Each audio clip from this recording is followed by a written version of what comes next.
And the once beleaguered Colorado Buffaloes turning into America's latest Cinderella story. And a 98-year-old diehard fan who's stuck with the team through all its hard times.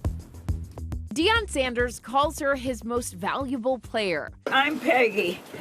Are you Prime? Meet 98-year-old Peggy Copham. She's feisty, competitive, and one of the Colorado Buffaloes' biggest fans. We wanted to go to everything. We just have a loyalty. We're the Colorado natives, and that's our school. Since she was a teenager, Peggy and her twin sister Betty attended nearly every Buffaloes game they could.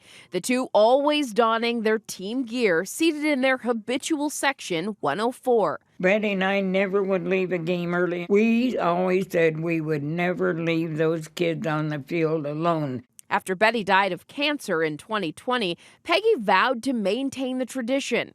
Now, more than 80 years since her first game, she's recommitting her loyalty to her team and newfound buddy, Coach Prime. The game ball here for our most valuable player. Give me my theme music.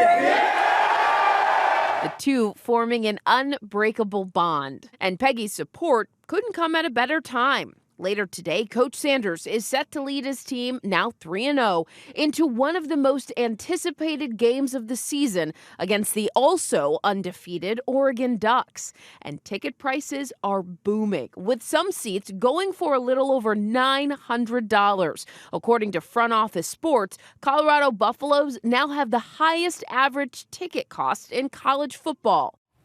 Oh, hearing Peggy with that line, give me my theme music. And joining us now is Super Bowl champion and former NFL Pro Bowl safety Roman Harper from SEC Network. Roman, thank you so much for being with us today to talk about this. This is Deion Sanders' biggest test so far. He said before, sometimes his offense is good, sometimes the defense is good. Now he's trying to get them on the same page today against Oregon, number 10. Their biggest test. Can they do it? You know, how dare I get on Good Morning America and try and talk about what Deion Sanders cannot do and what he's not been able to do with this team. Look, the odd makers said they wouldn't win more than 3 games, and they will have exceeded that possibly in the next couple weeks. They have 2 great challenges, Oregon this week, USC next week.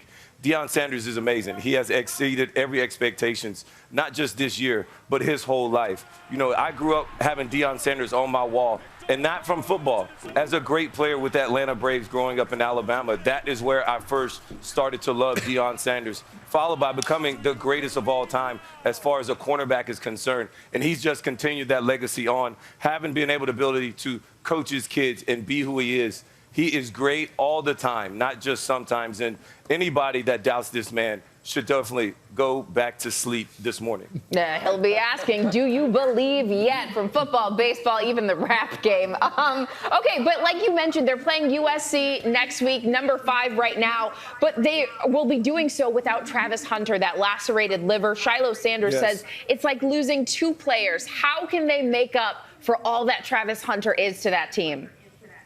I don't think you can. I think as a team, you got to come together and understand that we're missing one of our best players, our best warriors going into it.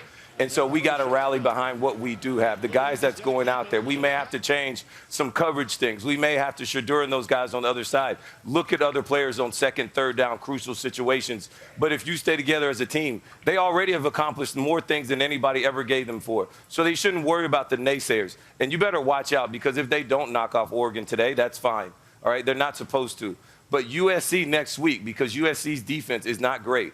And if we can turn this into a shootout in Boulder, give ourselves a chance to get 2 turnovers, that's all we're asking for. And that's what I don't think people think about. You think it's just some hardcore thing that you just have numbers and this team's better than this one like they do in Madden.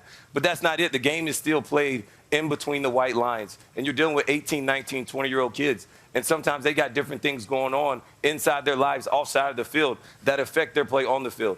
You got to remember, football at its purest moment is still played by imperfect people, and it is an imperfect game. And so accidents happen and mental things happen, and all you're asking for is a chance on prime time. That is what this is. I mean, Deion's name is Coach Prime. He is prime time. So it's going to be, I'm looking for this moment. It only gets better and better the more and more we continue to cover Deion Sanders and the story that is Colorado this year. And the story that is Colorado, ooh-wee, he has made college football so exciting again. Thank you so much, Roman, for being with us. Well, hey there, GMA fans. Robin Roberts here. Thanks for checking out our YouTube channel. Lots of great stuff here. So go on, click the subscribe button right over here to get more of awesome videos and content from GMA every day, anytime. We thank you for watching, and we'll see you in the morning on GMA.